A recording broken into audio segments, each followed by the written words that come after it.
Hello and welcome to the Nola Nerd video show. Wait, it's like movie review number 4 or 5 or something. It's in there. Again, look at the feed. It's in there. You know, it's a thing. Do your own job. Review number 4. Abraham Lincoln, Vampire Hunter. Brown. Yeah, it's Weird movie. It's weird. It kind of falls into Snakes on a Plane syndrome. It really does. Where the title is enough to get you hooked in and be like, oh my god, I'm going to Hooked see in that. the sense of just the absolutely absurd concept. Which it is. Really absurd. I mean, it's based on a book. It is. An absurd book. So it's not quite like Snakes on a Plane. It has a literary basis. But it isn't it from the same guy that did Pride and Prejudice and Zombies? It is. Yeah, so it's in that vein. The problem is, it's not a high-budget blockbuster. This was a lower budget fare. Like it's not a AAA movie, but it wasn't like a student film. No, it's definitely on the lower end of the blockbuster spectrum. The main plot is basically the story of Abraham Lincoln if he decided to avenge his mother's death by killing vampires. His mother was murdered by vampires. As it happens, I didn't know that. Also, with any story featuring Abraham Lincoln, a distinct racist undertone. Yeah. The gist is that the entire slavery thing was vampires. Appeasements for vampires. Because if they're too busy eating, quote-unquote, the disposable humans, they wouldn't bother with us white folk in the North.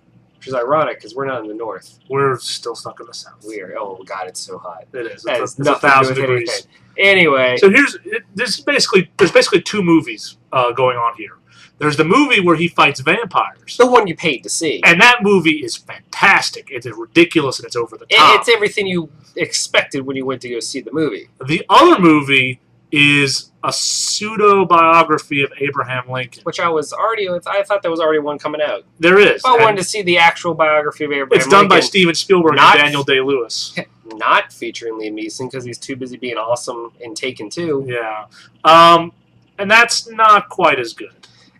Those are definitely the lower points, like him becoming president and campaigning to abolish slavery. Like talking to Stephen Douglas and Harriet Tubman. Although I don't want to see that. Wash was in the movie. Wash was in the movie of Stephen Douglas. Fireflies. Wash. Alan Tudyk. His name is Wash. Alan Tudyk. But he didn't die. He didn't this time. I'm very proud. I was certain he was going to. I thought that was part of his contract. Now he's like another version of what's his face from Hobbit and Game of Thrones. And, Sean Bean. Yeah, I kept wanting to call him Ned because that's his character. I'm very bad with names on the spot. That's your forte. It is. Anyway, the action scenes were well done. They are a lot of slow-mo. The only Zack Snyder-ish type of stuff. The only complaint I would have with the action, there's a lot of CGI, and I think I would have liked a couple of more practical effects because the CGI is very noticeable. And that's what I mean when I say it's a lower budget animation. Yeah. It's not seamless. Like there's a fight that takes place on horseback. That's exactly the one I was going to use. Let me rephrase that. On many horses' backs. Picture the Lion King scene where Mufasa's killed during the stampede. Substitute horses, and it involves a scene where a vampire throws a horse at him. He somehow grabs the horse, flips it around, and jumps on top of it. Yeah, because that's what Lincoln does. Lincoln is a man among men. He's super strong and stuff. But that was really noticeable. Like I kind of want to compare it to Daredevil when Daredevil did its CG, but Daredevil's a hard thing to. It's also like 10 years ago. It is. It looked really old. Yeah, I mean, you can definitely notice it. It's like what was that Prison Break movie we saw? Oh, the space movie. Oh yeah, the space movie. Yeah, I don't know.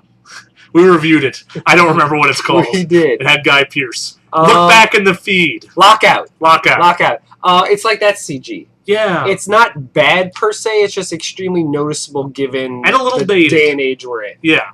And this would come out in 2003. This would be the best movie in the world. I mean, in terms of acting, the guy who played Lincoln... I thought he was fine. Yeah. Benjamin Walker? He wasn't great. He's basically about as charismatic as you'd think Lincoln would be. I've never seen him in anything else. Me either. Yeah. So, but I mean, one person I read said he had all the acting acumen of the Hall of Presidents. animatronic robot. That's hurtful. I did not think it was that bad. It's not that. He's not bad. He was serviceable. Yeah. Wasn't great. Wasn't terrible. No. He did the job. I think the best person was Mary Elizabeth Winstead. When I realized Ramona from Scott Pilgrim was Lincoln. She played Mary Todd Lincoln, and, she was... That made me happy. She was a little... I like her. She's very pretty. She's quirky. I will say the time skip, they very effectively made the actors look older. They did, because especially, Benjamin Walker got the beard and it had the mole thing. But even Miss Lincoln, her aging was very subtle, so it worked out really nice. It was very nice. Can we talk about Dominic Cooper as the as Henry as the vampire who trains Lincoln to kill vampires? Yes, because it turns out vampires can't kill their own kind. Kind of weird. They can go out in sunlight, but they can't kill each other. Every vampire thing has a different. At least they didn't sparkle. Let's give credit where it's due. Very true. But yeah, so he was made a vampire. Was not happy, so he dedicated his life to training mortals to hunt them down. Which he did, and the training sequence was a lot of fun. It was montage. It was a nice montage of Abraham Lincoln chopping down trees with one swing. Did you think that the person he was recruiting at the end was that supposed to be Obama? Is it? I didn't catch that at all. Look, I thought they were going with a. Because it was modern. There's a symmetry. There's a symmetry going on. I didn't even notice. I can't remember if the guy he was talking to was white or black. That kind of See, that's part of the problem. Whatever. He talks to somebody else. Yeah. Yeah. I mean, it's kind of like the Titanic. You know how it's going to end. It's going to end with him going to the play. It ended with him going to the play, literally. So it's kind of weird that his best friend was like, whatever. His best friend Speed is the guy who plays Speed. He's one of the creepy twin brothers on It's Always Sunny in Philadelphia. Oh. Yeah. I thought he looked weird. Yeah, I don't know what else he's ever done except he's part of the inbred creepy guys from It's Always Sunny. I liked him, especially the twist. Yeah, at the end. He also has a slave is his best friend. He's a free man, but he's treated as a slave. I don't know. I've seen him before. Anthony Mackie. What's he ever been in? I don't know. Stuff. Yeah, he was good. I liked him. I mean, the cast is not bad. The guy that played Adam, Rufus Sewell, was really, really good. Yes, he was. His accomplice, the woman, was extremely throwawayable. Oh, she was so I don't even remember her name. No, she didn't really do much. No, she kind of sat. The climax of the movie takes place aboard a train filled with vampires, and as it goes across a burning bridge, that provided some cool visuals. It did, but again, we go to the CG issue where it was a lot of CG. A lot, yeah. So I mean, what you gonna do? What would you rate it, and would you purchase it? Overall, I give this a 7.5 out of 10. Because I enjoyed it. I did not feel I wasted my money. No. We went to go see it. I was like, okay, I'm for it. We saw it on opening night, midnight. No, we didn't. No, we saw it the next day. Yes, the next day.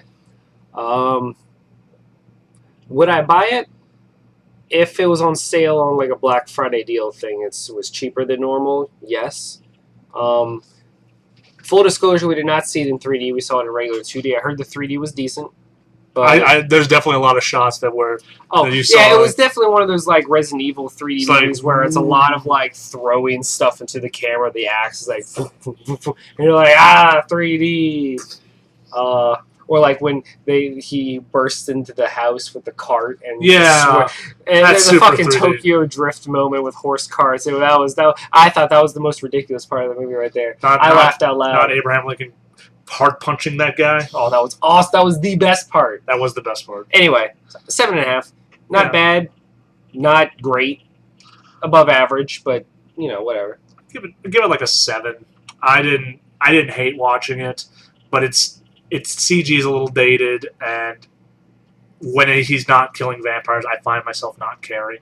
I would probably buy this if it dropped below $10, but it's not a first-day purchase for me. No, this is definitely a wait till it drops to $9.99 sale or something like that.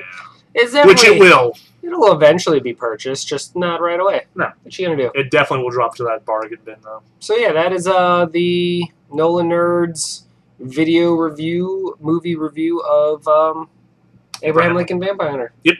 Go see it if it's a matinee price, but don't Don't break your neck for it. Yeah, it's a movie worth seeing, just not worth seeing at the expense of anything else you have to do. Don't blow off a class to go catch a screening of it. Don't miss your child's birth. And if you like the book, you're going to enjoy the movie. I found it pretty close. I did not read the book beforehand, and I didn't feel like I was lost or missed anything. No. It essentially follows what everyone already knows about Lincoln. If you have a decent grade school education. Which, I guess that's asking a lot. We're from Louisiana. Lincoln. Whackity, schmackity doo. Oh, we're assholes. That's good. All right. Thank you. I'm Matt. I'm Chris. We're the Nola Nerds. Peace out.